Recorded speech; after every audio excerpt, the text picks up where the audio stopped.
साथियों, मैं समय समय पर आप लोगों से अति महत्वपूर्ण बातों पर चर्चा करता रहता हूं और जानकारियां देता रहता हूं।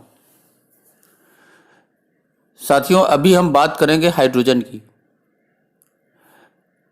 जैसा कि हम साथियों जानते हैं कि हर 40 या 50 वर्षों में ईंधन के नए नए स्रोत की तलाश हमें करनी पड़ती है, क्योंकि जब एक आधार समाप्ति की ओर बढ़ता है तो हम तलाश करके दूसरे ईंधन के स्रोत के रूप में उपयोग करने की व्यवस्था बना लेते हैं और इस तरह से मानव का जीवन चलता रहता है, सरलता रूप से चलता रहता है। लेकिन साथियों, अगर यह खोज रुक जाए तो इंसान के लिए एक बड़ी समस्या खड़ी हो सकती है, क्योंकि सारे स्रोत सीमित है। सबसे पहले हम लकड़ी का उपयोग करते थे।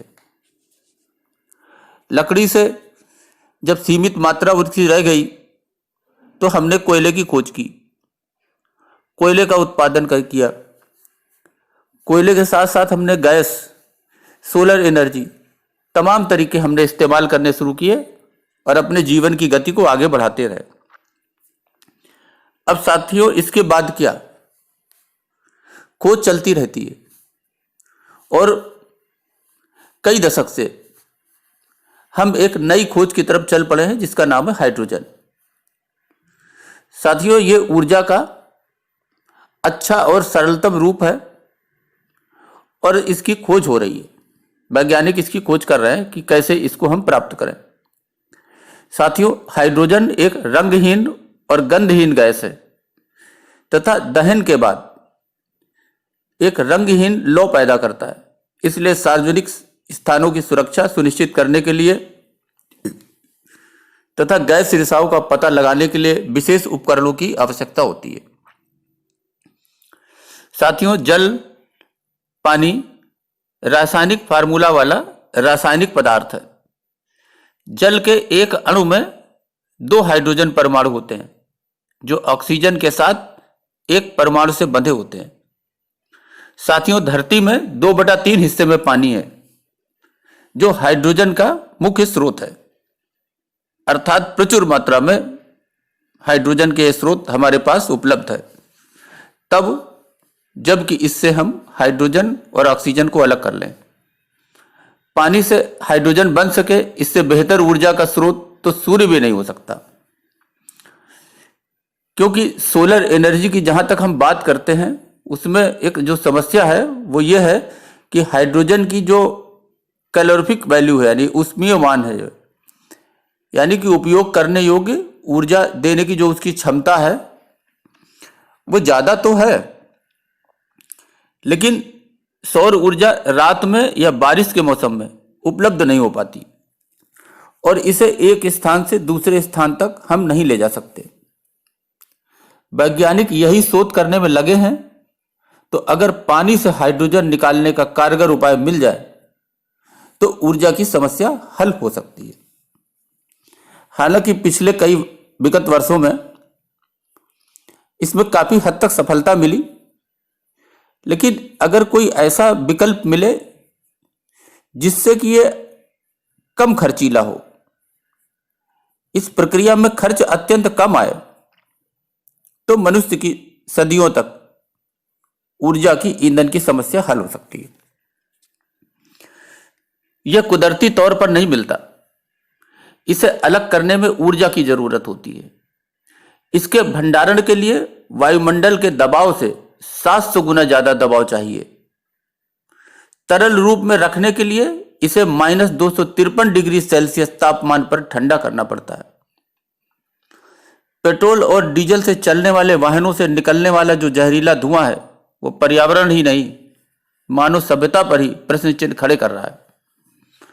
खास बात यह है कि जीवाश्म ईंधन के स्रोत जहां सीमित हैं, वहीं ये अक्षय ऊर्जा संसाधनों के मुकाबले पर्यावरण को कई गुना अधिक प्रदूषित करते हैं। साथियों, जैसे कोयला हुआ, तेल हुआ, लकड़ी हुआ, यह बहुत कम सीमित मात्रा में रह गए हैं और इनसे पर्यावरण को नुकसान भी पहुंचता है। इन परिस्थितियों में हाइड्रोजन ऊर्जा को भविष्य के ईंधन के रूप में अब देखा जा रहा है और यह अति आवश्यक है कि कोई न कोई ऐसा साधन जरूर खोजा जाए ताकि 1-2 शताब्दियों तक मनुष्य का जीवन आराम से गुजारा जा सके। विद्युत ऊर्जा पैदा करने के लिए हाइड्रोजन और ऑक्सीजन के बीच यानी हवा से HFC यानी रासायनिक प्रतिक्रियाओं का उपयोग कर जीवाश्म ईंधन यानी फॉसिल फ्यूल के उपयोग को समाप्त करती है। HFC पूरी तरह से देश में विकसित किया गया ईंधन सेल स्टैक यानी विद्युत ऊर्जा पैदा करने वाली बैटरियां हैं। ये केवल पानी छोड़ती हैं और अन्य वायु प्रदूषकों के साथ हानिकारक ग्रीन हाउस गैसों के उत्सर्जन को कम करती हैं। साथियों, भारतीय प्रौद्योगिकी संस्थान IIT इंदौर के शोधकर्ताओं द्वारा किए गए इस अध्ययन में पानी में मेथनॉल से कम तापमान पर हाइड्रोजन गैस के उत्पादन के लिए रूथेनियम नामक रासायनिक तत्व का उपयोग उत्प्रेरक के रूप में किया गया है। रूथेनियम उत्प्रेरक की उपस्थिति में मेथनॉल विशुद्ध हाइड्रोजन गैस में रूपांतरित हो जाता है। इस प्रक्रिया में कार्बन डाइऑक्साइड उत्पन्न नहीं होती। इसके स्थान पर फार्मिक एसिड प्राप्त होता है जो एक उपयोगी औद्योगिक उत्पाद है।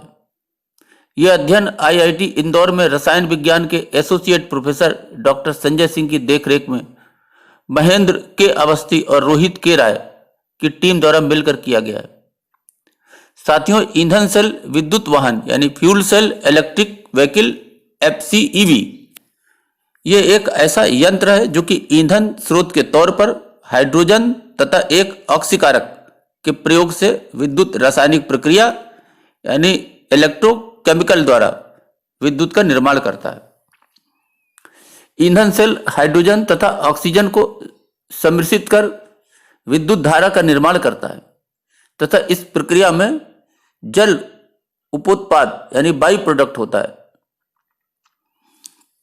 साथियों, परंपरागत बैटरियों की भांति हाइड्रोजन ईंधन सेल भी रासायनिक ऊर्जा को विद्युत ऊर्जा में परिवर्तित करता है, परंतु FCEV लंबे समय तक वहनीय है तथा भविष्य की इलेक्ट्रिक कारों के लिए एक अच्छा आधार साबित होगा। साथियों, दुनिया की दिग्गज ऑटोमोबाइल कंपनियां भी अब हाइड्रोजन फ्यूल सेल से चलने वाली कारें बना रही हैं। वे इस दिशा में व्यापक निवेश कर रही हैं।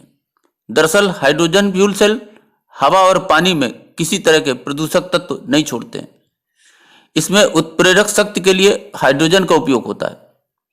एक बार टैंक फुल होने पर हाइड्रोजन कारें 400 से 600 किलोमीटर तक चल सकती हैं। यही नहीं, इन वाहनों को 5 से 7 मिनट में रिफ्यूल भी किया जा सकता है। साथियों, जर्मनी जैसे देश ने भी इस्पात उत्पादन में कोयले के स्थान पर हाइड्रोजन ऊर्जा का सफलतापूर्वक प्रयोग किया है। वहां रेलवे परियोजनाओं में भी हाइड्रोजन ऊर्जा के अनुप्रयोग बढ़ रहे हैं। वहां हाइड्रोजन बसें तो काफी समय से सड़कों पर सरपट दौड़ रही हैं। आर्थिक संगठनों के मुताबिक 2050 तक हाइड्रोजन ऊर्जा का बाजार लगभग $2.5 खरब का होगा। साथियों, अगर ऐसा हुआ तो मानव के लिए, मनुष्य के लिए कई शताब्दियों तक जीवन और आरामदायक होगा। साथियों, अभी के लिए बस इतना ही। धन्यवाद।